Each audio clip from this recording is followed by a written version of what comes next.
মন্দিরে রেগুলার আমাদের প্রত্যেক দিন সকালবেলা আমাদের হরিনাম হয়, দুপুরবেলা আমাদের 5টা ভোগ হয়, গোবিন্দের ভোগ হয়, দিয়ে গঙ্গা পুজোর সন্ধ্যেবেলাও ওখানে বেনারসের মতন মঙ্গল আরতি হয়, সন্ধ্যা আরতি হয় আমাদের গঙ্গার ঘাটে।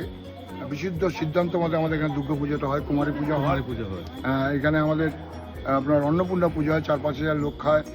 বিভিন্ন অনুষ্ঠান আমাদের এখানে লেগেই থাকে। তাদের সবাইকে আমরা আমন্ত্রণ জানাই, আপনারা আসলে আমরা খুশি হব এবং আমাদের মন্দিরের বিয়েটা বাড়বে এই বলে আপনাদেরকে সবাইকে নমস্কার জানাই।